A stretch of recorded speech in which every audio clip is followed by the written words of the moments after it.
There was something heavy in the air, an unseen pressure that made every breath feel cautious, every word feel unwelcome. It wasn't the peace of serenity, but the hush that lingers before something shatters. On the stone ramparts of the royal stronghold, a young prince stood alone, his eyes scanning the horizon. His thoughts, however, were not on borders or politics. They were on the brokenness beneath his feet, his people, his legacy, his faith. His name was Asa. Few knew it yet. Fewer still believed it would matter. The kingdom of Judah was not what it once had been. Once a beacon of spiritual vitality and unity, it had become a shadow of its former self. The fire of devotion that once burned brightly in the hearts of its people had long since dimmed into routine and ritual. What had once been sacred had been made common. Where songs of praise once echoed in the streets, now there was the scent of foreign incense rising to heavens that no longer listened. At every turn, Asa saw reminders of decay. Statues carved in honor of foreign deities stood tall on the hilltops, their cold stone faces unmoved by the prayers of a people who had forgotten their covenant. Ancient elders spoke wistfully of divine victories, of days when the God of their ancestors walked among them in fire and power. But their stories were met with indifferent stares. The new generation had inherited temples, but not truth. The temple itself, once the centerpiece of worship and divine presence, now stood surrounded by rival shrines and competing gods. Other religions had crept in quietly, not through conquest, but through compromise. Fear, convenience, and influence had opened the gates wide, and now what had been set apart was mixed with superstition and manipulation. Asa had been born into this chaos. He wore a crown passed down from his forefathers, men who had known both glory and disgrace. His family tree included heroes like David and Solomon, but also rulers who had allowed the walls to crack and the soul of the nation to drift. Now that weight rested on his shoulders, he was still young. His voice lacked the thunder of age. His decisions would be scrutinized, his authority questioned, yet he saw something clearly. Judah was not suffering from external threats. The real enemy was spiritual erosion. While his advisors argued over treaties, taxes, and trade routes, Asa remained quiet. He knew those issues mattered, but they were not the root. Beneath political confusion and economic tension was a deeper sickness, the loss of identity. The priesthood was fragmented. Some still honored the ancient ways, speaking with trembling lips of the God who had parted seas and brought fire from the sky. Others, seduced by power and status, had aligned themselves with foreign practices. Within the very palace, Asa could hear whispers of loyalty, not to truth, but to influence. He did not yet speak publicly about what he saw, but in the silence of his own mind, a resolve was forming. The greatest danger wasn't the armies beyond the walls, it was the idolatry within them. Behind closed doors, in private chambers and hidden groves, Judah had built its downfall. Asa understood that if he chose to maintain the illusion of peace, if he simply managed the decay without confronting it, he might enjoy a quiet reign. But he would leave behind the same sickness he inherited. That was not enough for him. He made a choice. He would not be another name in a long line of kings who ruled and faded. He would not be known for political games or hollow speeches. If something holy still lingered in Judah's bones, he would find it. If a spark remained, he would guard it until it became flame. His reign began not with shouts of triumph, but with quiet determination. The coronation was modest. No grand parades, no extravagant feasts. The people came with weary hearts. They had seen kings come and go, each promising change, each leaving disappointment. And Asa? He ascended the throne not with certainty, but with a burning question. How does one rebuild a soul that has forgotten who it is? He didn't have the answer yet, but he knew where not to look. Not in alliances, not in riches, not in hollow rituals. The solution, he sensed, would begin not on the battlefield, but in the hidden chambers of belief. So while the city moved on, Asa watched. He listened, and he waited. for the right moment to begin the work no one else dared attempt, to revive what was holy, to restore what had been forgotten, and to fight a war not with swords, but with truth. Whispers of betrayal drifted through the alleys like smoke from smoldering coals. In the halls of worship, some priests no longer lifted their voices to the one they once feared. Instead, they bent their knees to foreign symbols, gods adopted not out of love, but out of political convenience or fear of being left behind. Whole families had embraced strange customs, exchanging ancient truth for imported rituals. Judah wasn't dying of war or famine. It was perishing from within, from a sickness that gripped its spirit. Asa, newly crowned and still an enigma to his court, walked the streets not as a ruler, but as a stranger. Disguised in common garments, he listened. He stood near market stalls where merchants argued over prices and heard the quiet weeping of women burdened by life's weight. In courtyards, he caught fragments of conversations, voices discussing weather, harvests, and survival. But rarely did anyone speak of the God they once revered. What he witnessed pierced him deeply. Reverence had become rare. Faith, once vibrant and public, was now a memory carried by the old and ignored by the young. Sacred spaces had become habitual, not holy. Worship was no longer born of conviction, but of obligation, or worse, of manipulation. And so, Asa kept his thoughts locked inside. While many expected him to follow the same tired path of diplomacy and compromise, he quietly shaped a vision no one else could see. He protected it like a fragile ember, shielding it from the political winds that could extinguish it before it had the chance to grow. Inside the royal court, his advisors debated foreign policy, weighed silver reserves, and discussed intelligence from the north. Not one of them addressed the deeper crisis, the loss of identity. How could a people stand united if they no longer knew who they were? What fortress could protect a nation that had forgotten its soul? One afternoon, as Asa wandered the palace corridors alone, he stumbled upon a room left to dust and time. Its doors creaked open slowly, revealing a forgotten chamber. Inside, buried beneath cobwebs and silence, lay scrolls, ancient, sacred, worn by generations long gone. Asa unrolled them with trembling hands. As he read, his heart stirred. The words were not just history, they were fire, a reminder, a call. That night, sleep refused him. He paced the floor with a restlessness that could not be silenced. He now understood governing Judah would not begin with diplomacy or economic reform.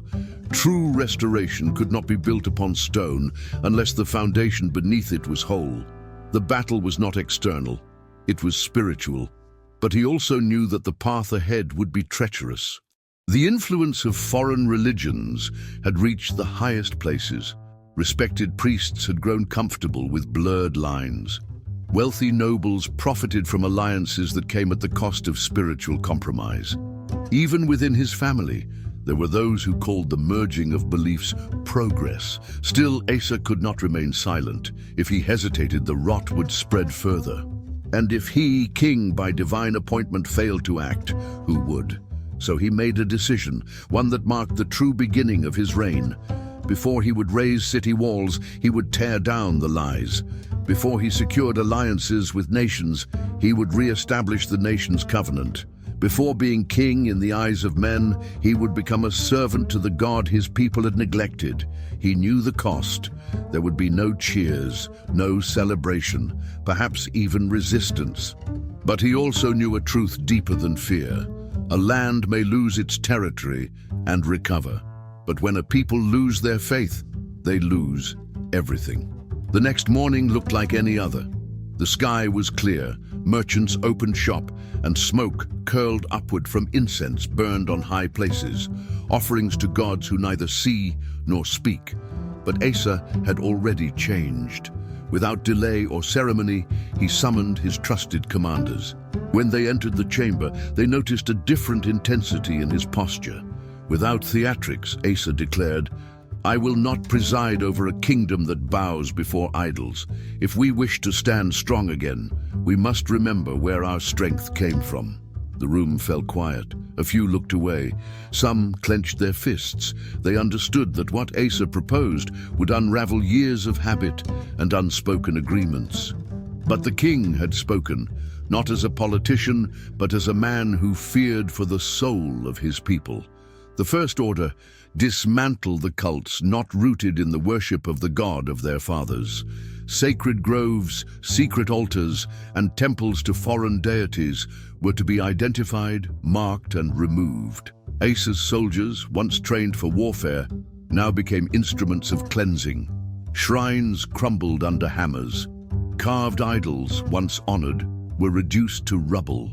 Wooden poles, once believed to bring fertility and favor, were chopped down and burned. Every blow struck at stone was, in truth, a strike against forgetfulness. Asa had not come to manage Judah's decay. He had come to heal it, and healing, he knew, sometimes begins with fire. Part 3. The fire that cleanses the symbols of foreign worship, once revered, now smoldering in ash, scattered across the land as a sign that the tide had turned. Asa had made one truth very clear: no compromise would be tolerated. Even the smallest trace of idolatry was a seed, and if left untouched, it would eventually grow back with roots deeper than before. The people watched with mixed emotions. Some stood silent, unsure whether to feel relief or fear. Others grumbled, claiming that those rituals had brought prosperity or that they represented their cultural history. But Asa wasn't swayed by popularity polls or nostalgia. His goal wasn't to preserve customs, it was to restore integrity. Word spread rapidly across the kingdom. City after city awakened to the thunderous sound of hammer against stone. Altars, once protected and honored, now crumbled under forceful strikes.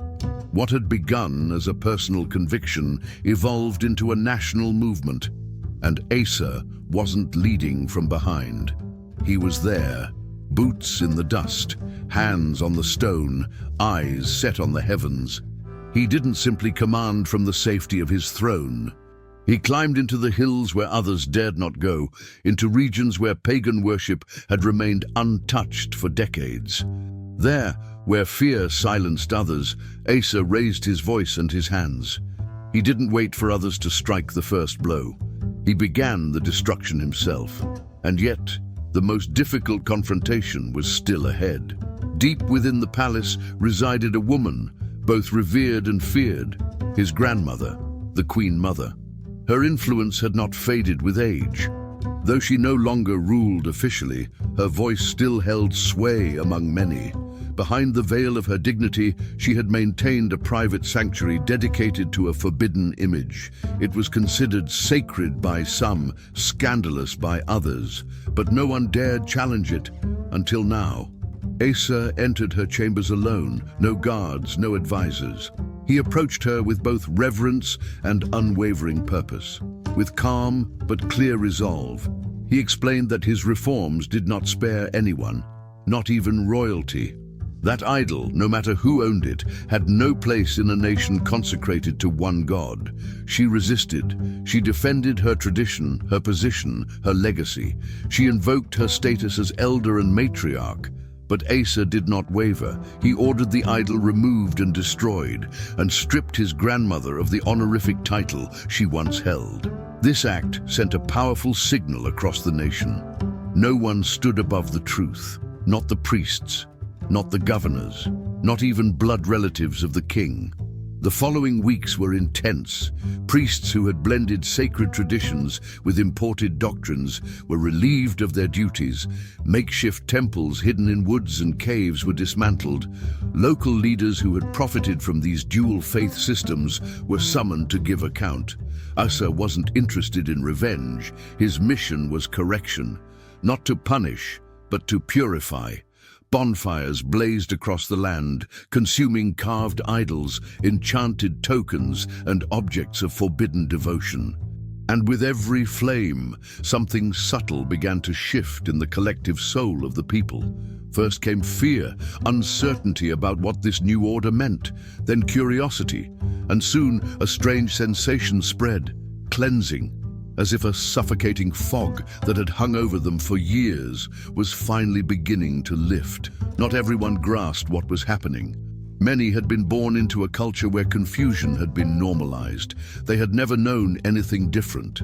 But Asa's courage stirred reflection. Slowly, some began to question long-held customs. A few returned quietly to the ancient teachings. Others wept as they burned the charms passed down through generations. Asa never forced belief through fear. He didn't demand blind loyalty. What he sought was space. Space for people to rediscover what had been buried under layers of compromise. For him, true freedom wasn't the liberty to worship anything. It was the opportunity to reconnect with what was real. Over time, neglected practices were revived. The Levites were reinstated to their sacred roles. Songs of worship once again echoed in the temple halls. The scriptures were not only read, but proclaimed aloud in the public squares. Asa wasn't just tearing down falsehood, he was rebuilding a foundation. The impact rippled far beyond the capital. Remote villages, once isolated from reform, began to feel the change.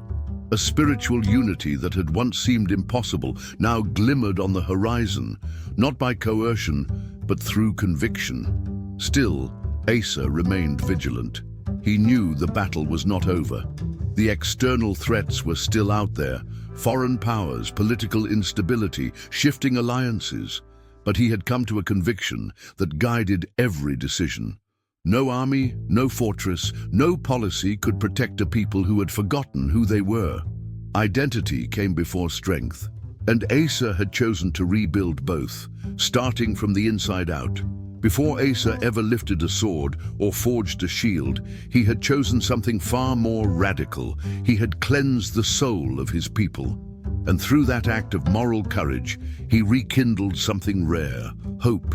But renewal is not the end of a journey. It is only the beginning. Though the spiritual fog over Judah had begun to lift, Asa knew the world beyond their borders remained unchanged. Rival nations still watched. Threats still lingered. Danger didn't always roar. Sometimes it waited, patient, silent, ready to strike the moment Judah let its guard down. Asa understood that trust in the divine was never an excuse for carelessness. Faith was not passive. Confidence in God did not mean neglecting duty. For that reason, he shifted his attention from inward reform to external preparation. His goal wasn't survival, it was endurance. He ordered every city evaluated. Walls were mended, towers reinforced, new watchtowers erected at every vantage point. Iron gates replaced decaying wooden ones. Wells were dug deep to provide water should siege come. No corner was ignored. Nothing was left to chance. This wasn't the paranoia of a frightened king. It was the foresight of a wise one. Asa believed that complacency was the true enemy of nations.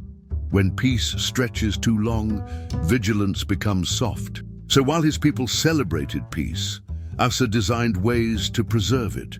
He summoned craftsmen, architects, engineers, and commanders, not to parade, but to prepare. Armories were stocked, soldiers trained, communication routes secured. Asa didn't dream of conquest. His aim wasn't domination, but readiness. In the valleys near Jerusalem, drills echoed across the fields. The clash of metal on metal rang out each morning. Swordplay, shield formations, defensive maneuvers, all under the sun and always accompanied by prayer. Each day began with a petition for wisdom, not just strength, because Judah's army wasn't being trained for glory, but stewardship. Not to take land, but to defend the sacred space entrusted to them. Asa walked among them, not as a distant figure giving orders from behind velvet curtains, but as a present leader. He listened to laborers, he spoke to builders, he corrected errors with gentleness and praised progress with sincerity. His authority did not come from robes or crowns, it flowed from consistency. Meanwhile, Judah thrived. Traders returned. Markets blossomed. Caravans entered city gates bearing goods from distant regions. People once ashamed to identify with Judah now spoke of it with reverence. And far beyond its borders, whispers spread. There was a king in Jerusalem who was both just and unshakable. But Asa was not seduced by approval. He knew the true test of leadership came not during crisis, but comfort. He often told those closest to him, "Faith that is not guarded will fade." He understood that spiritual erosion doesn't usually begin with rebellion. It begins with forgetfulness. And so, alongside the physical defenses, Asa built unseen walls, barriers of conviction, remembrance, and truth. He gathered the people regularly, not for ceremony, but for realignment. He reminded them of their origins, of their deliverance, of the covenant they had nearly abandoned. His voice wasn't regal. It was familiar, like that of a brother who had also wandered and found his way back. During one of these gatherings, he said something that struck deep into the hearts of those present. Tearing down what is false is not enough. We must build what will last, and what lasts must begin within. That single line stayed with them. It became more than a statement. It became a mirror. Elders respected him, not just because of his role, but because of his integrity. Youth followed, not because they had to, but because they saw someone worth emulating. Asa's strength wasn't measured in armies. His wisdom didn't come from scrolls alone. His leadership was rooted in a simple truth. Real faith lives in action. Judah flourished. Cities expanded. Children played in the streets. Music returned to homes and marketplaces. There was laughter again. And while many believed they had reached the height of their blessing, Asa remained sober. He knew peace is not permanent. Seasons change. Empires shift. And above all, the human heart is prone to drift. So while others slept content, Asa watched. While others sang, he listened. While others relaxed, he prayed. Not out of fear, but because he remembered who had made all this possible. And because he knew the same hands that lifted Judah from ruin could also allow it to fall again if they forgot. The walls had been reinforced. Storehouses brimmed with supplies. Judah, for the first time in generations, felt whole. But Asa knew better than to mistake stability for permanence. Peace is not simply the absence of war. It's the wisdom to know that conflict may yet come. And that day did come. One morning, without any warning, the gates of the palace swung open as a breathless messenger staggered in, his voice shaking. What he carried wasn't a letter or decree. It was a report that froze the very air in the throne room. A vast army was marching north from the far reaches of the southern lands. Not a band of raiders, not a rebel force. This was an overwhelming host. Strategic, armed, swift. They came with cavalry and chariots, columns of soldiers armored and organized. The scouts who had glimpsed them from afar spoke of dust rising like smoke, of the very ground trembling beneath the rhythm of their march. Their sheer size swallowed the horizon. It was a force Asa had never encountered, greater in number, in strength, in reach. His council assembled. Tension hung thick in the chamber. Some urged negotiation, send envoys with peace offerings. Others whispered about surrender, suggesting that survival was better than extinction. Asa said nothing. His eyes scanned the map, but his mind turned inward. He remembered the reforms, the return to truth, the rebuilding of sacred spaces. Would all of it now be swept away in a single wave? He knew, in terms of manpower and weaponry, Judah was outmatched. They lacked the numbers, they lacked the resources, and yet Asa did something no one expected. He stepped out into the open courtyard and called for the people, not just the soldiers, but the laborers, the elders, the children. Thousands gathered, crowding the plaza, eyes filled with confusion, fear, and the hope that their king had a plan. He climbed a small platform, no armor-plated throne, no golden trumpet fanfare, just a raised voice and a steady gaze. "We face an enemy that outnumbers us beyond imagination," he said. "We cannot rely on our strength, our swords, or our walls, but we are not alone. We place our trust not in chariots, but in the one who rules all things. If he stands with us, no force can stand against us." Then Asa did what no general would advise on the eve of war. He knelt. Right there under the open sky, clad in armor that shone in the sunlight, he dropped to his knees. Raising his hands, eyes closed, he prayed aloud, "Lord, only you can help the weak against the mighty. We come not in our own name, but in yours.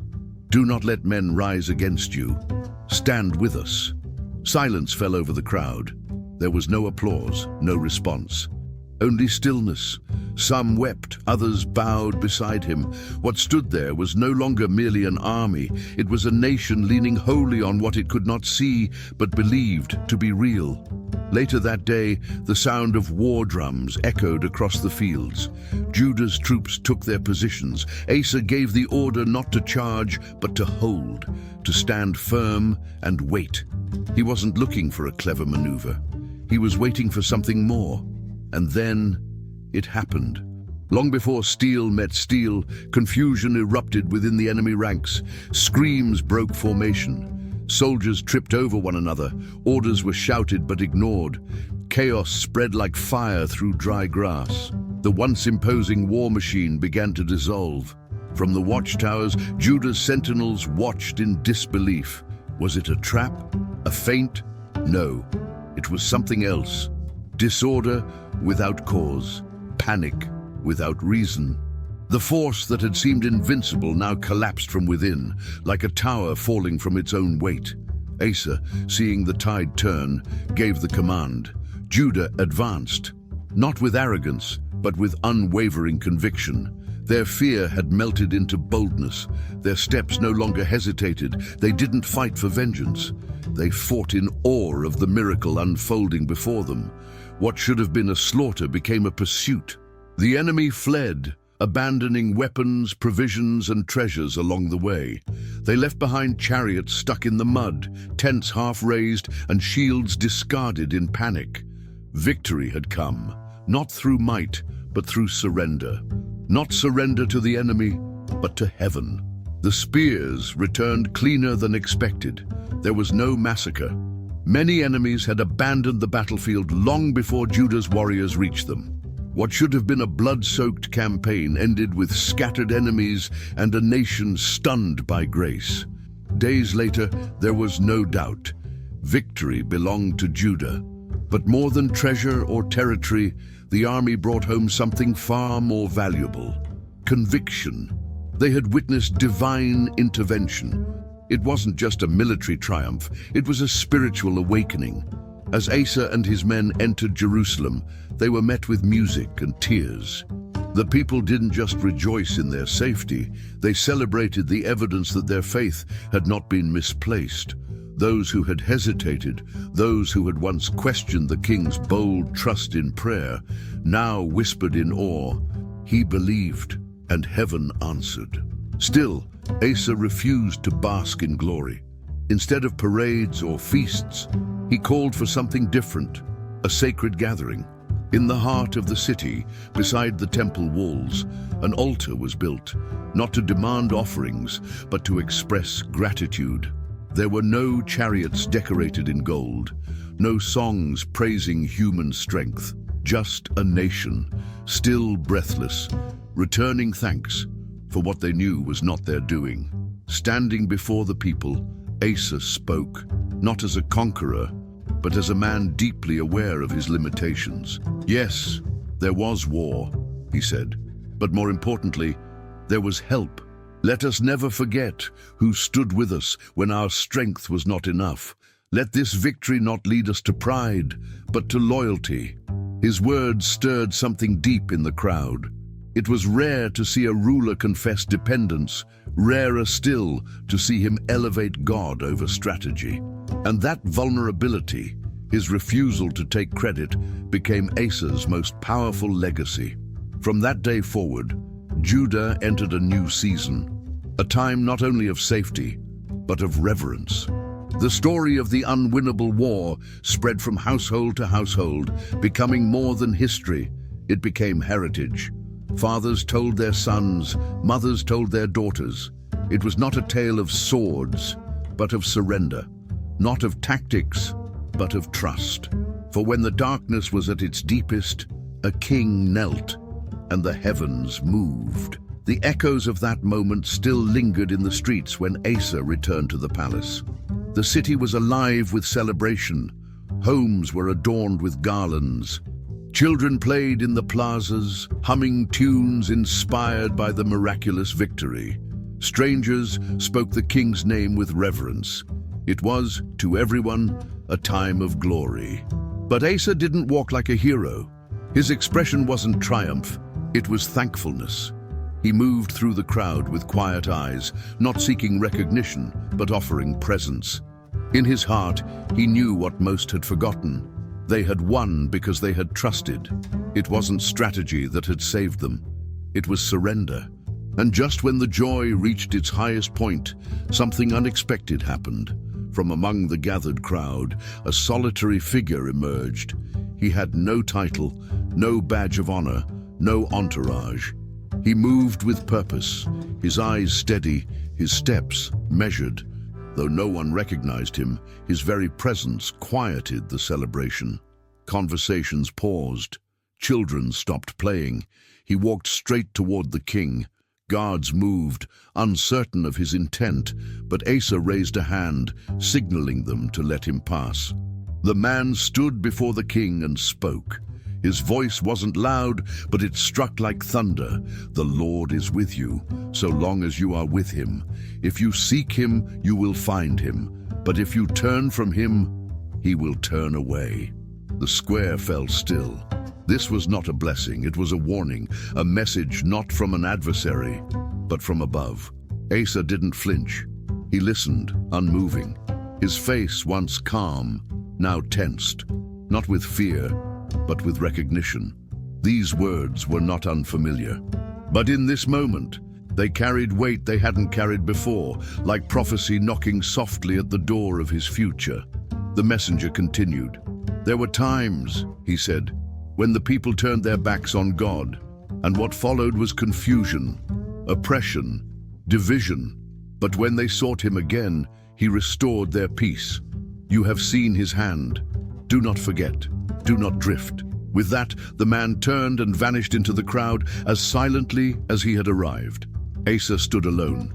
He closed his eyes, inhaled deeply. He knew the greatest test would not be fought with arrows or shields. It would not come from outside his kingdom. It would rise from within, and it had not yet begun. People came from every corner of Judah. Farmers left their fields, merchants closed their shops, families journeyed from distant towns, not to commemorate a military conquest, but to reaffirm their loyalty to something far greater. In the central plaza of Jerusalem, Asa stood once more, not as a hero returning from war, but as a servant calling his people to remember. His voice was steady, his words without pretense. We have seen with our own eyes that God is not a relic of the past, he said. He is not a story to be told, but a presence to be known. He listens, he moves, but we cannot walk with him only when we're desperate. Our covenant must be daily, constant, deliberate. And there, before the gathered nation, Asa proposed something bold, not a policy, not a tax, but a pledge, that every man, woman, and child would commit freely and fully to seek the Lord with undivided hearts. It would not be enforced by law, but invited by truth, a national vow of intention, not obligation. The response was overwhelming. Like a wave of unity rising from the ground, the people lifted their hands. Some wept, others sang, many knelt in silence. It was not emotionalism. It was clarity. In that moment they knew who they were and who had rescued them. Asa ordered that the day be recorded as a sacred milestone, not as a pageant of pride, but as a reminder of their source of strength. The temple would be maintained, the old paths would be honored, but most of all, the memory of deliverance would be kept alive, not through ritual, but through devotion. What they didn't know, what even Asa didn't yet see, was that the words spoken by the prophet would soon become more than a warning. They would become a mirror, because the greatest threats don't always come with fire and sword. Sometimes they arrive slowly, disguised as wisdom, hidden in decisions that feel smart, harmless, practical. Time passed. Judah enjoyed a season of prosperity. Harvests were full, trade routes thrived, the economy strengthened, and the bond between the people and their king remained strong. Asa's name was respected both within his borders and beyond. On the surface, everything was flourishing, but even peace carries its own dangers.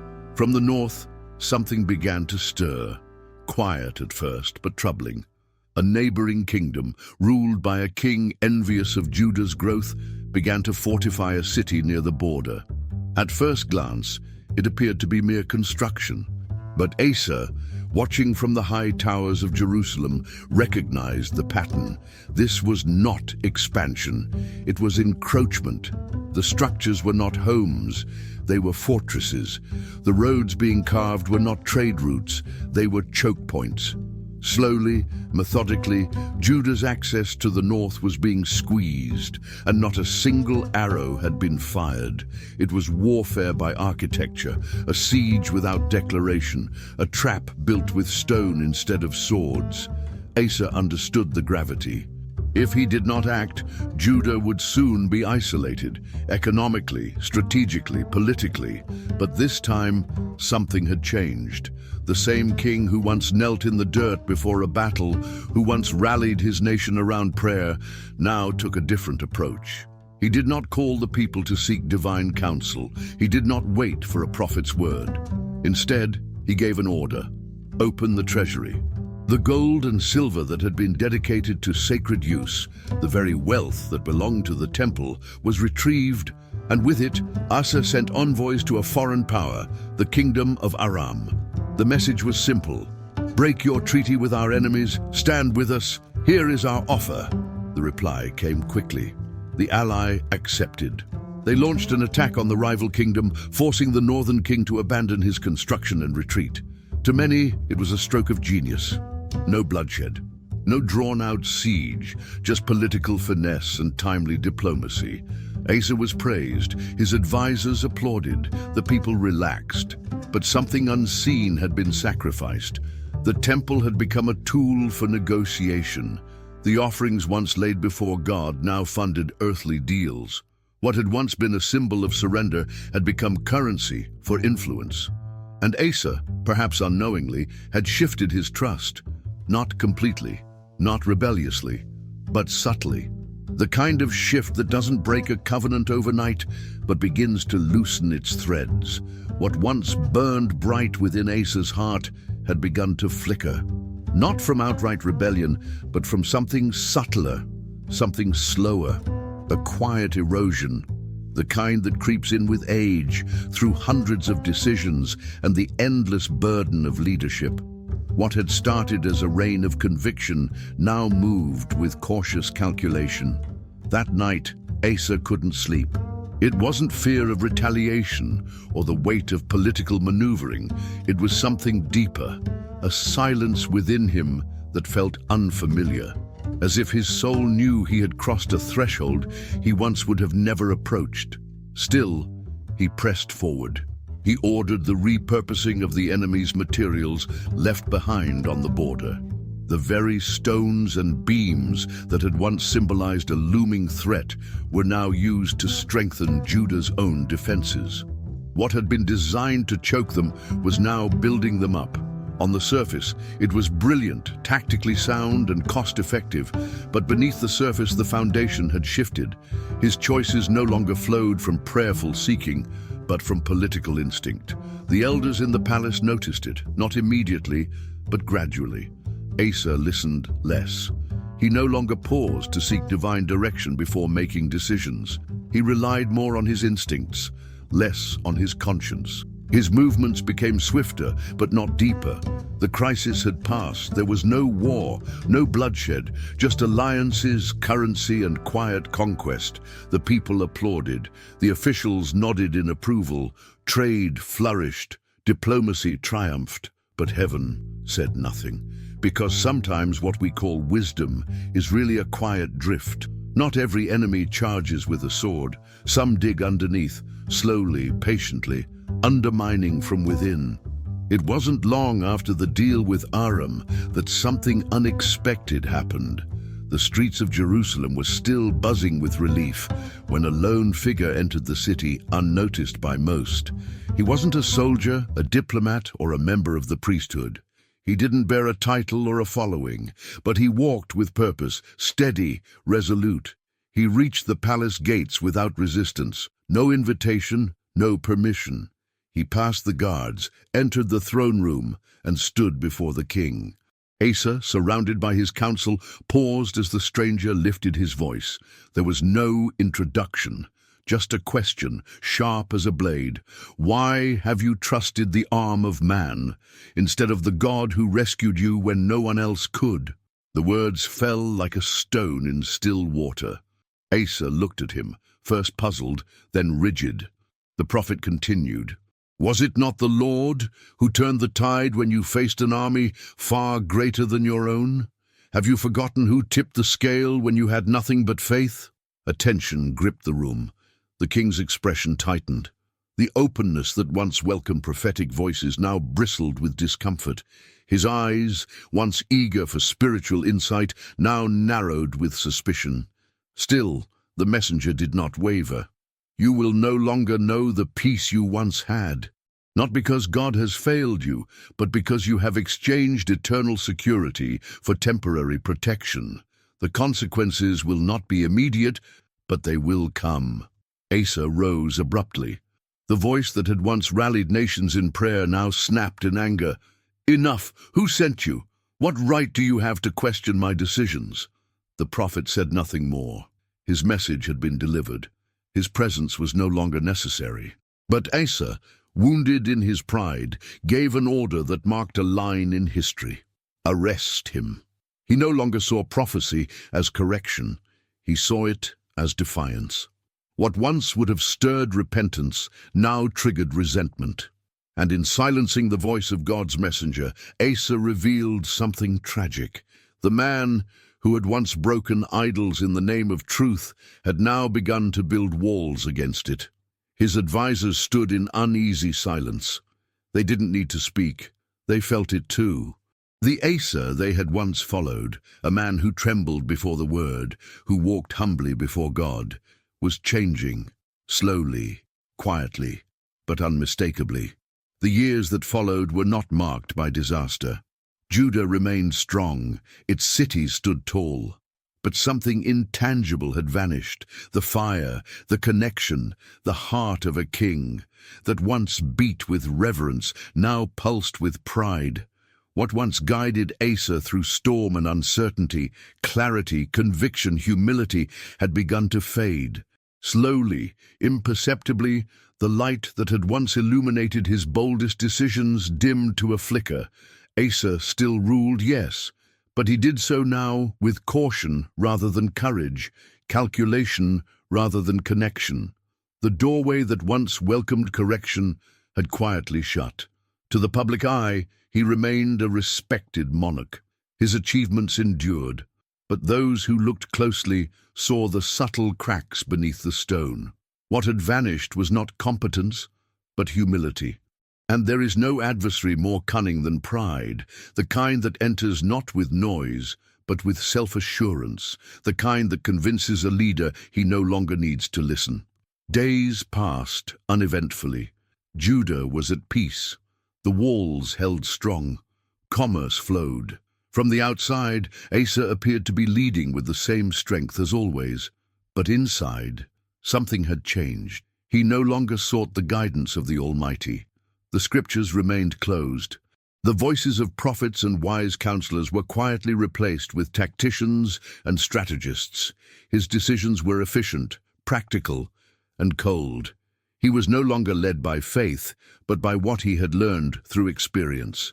Then came a new affliction, this one not political or spiritual, but physical.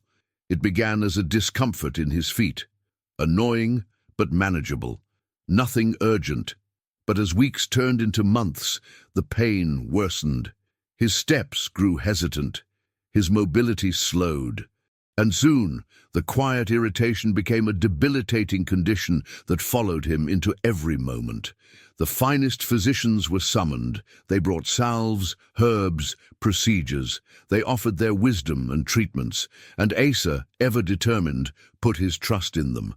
Not once did he lift his voice to heaven. He didn't call for prayer. He didn't seek intercession.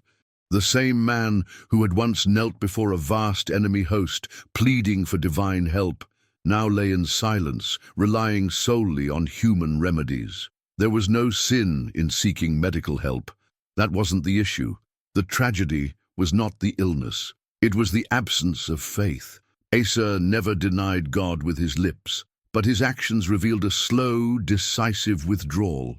He no longer needed to ask. He no longer felt the need to depend.